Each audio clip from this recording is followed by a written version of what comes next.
Chapter 39. About terrestrial man's limits of knowledge.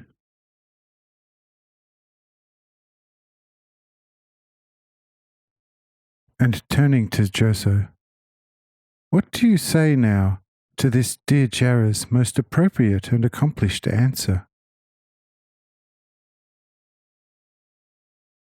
Says Joso, O Lord of all life, this fair maiden has probably been no terrestrial maiden for a long time.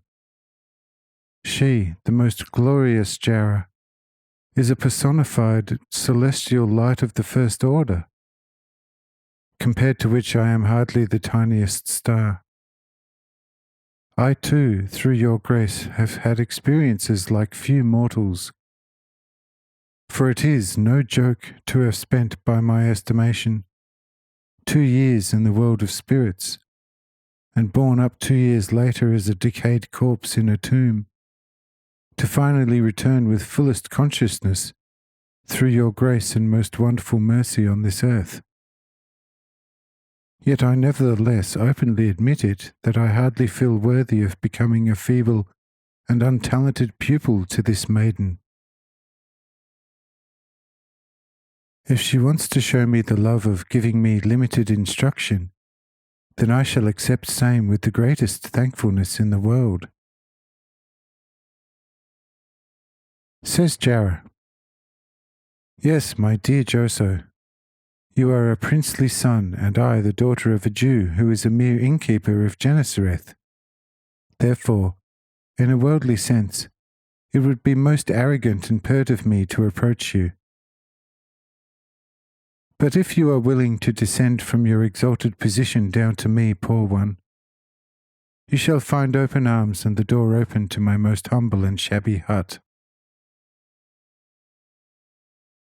Joso makes big eyes to this weighty address, not knowing how to respond. But Cyrenius says to Joso, Behold, my Joso, this is as much as to say, you are to sit over with Jara and talk to her. Go and do so, because I am myself quite curious about everything you shall discuss.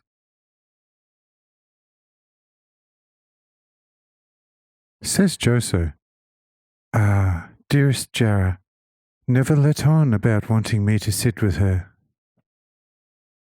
but rather about my speaking to her if, as a princely son, I should want to descend to her level.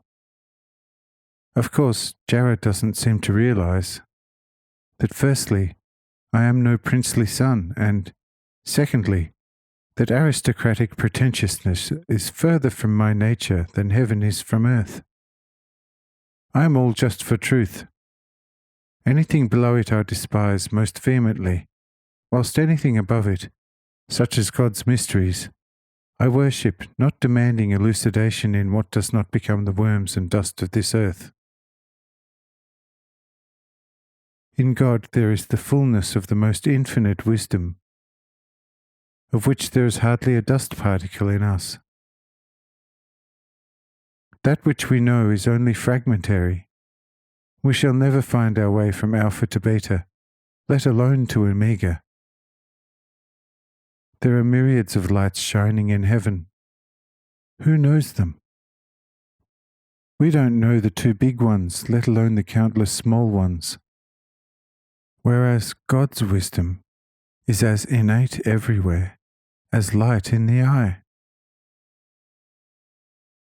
We know whatever God wants to reveal to us. But over that there reigns, for man's soul, only holy yet endless night. And man should never dare to lift the holy darkness over this endless night. For this night would swallow him like the sea swallows a stone that some naughty boy flung into it. We humans are vessels whose measure has been firmly set. Once that is full, one cannot fill it further. If, however, man is given a large measure once, then he shall yet be able to put much more into same, and it shall not easily overflow as it is now the case. Men on this earth indeed have diverse measures, but mine obviously belongs to the smallest variety. Dearest Jara has obviously been more richly provided than I, wherefore I cannot compete with her on equal terms. But if she wants to pass on something out of her great excess, then I shall always gratefully accept it. Yet I am nevertheless not able to sit over with her, because firstly she is much wiser than I, and secondly it would not at all be appropriate for me to do so.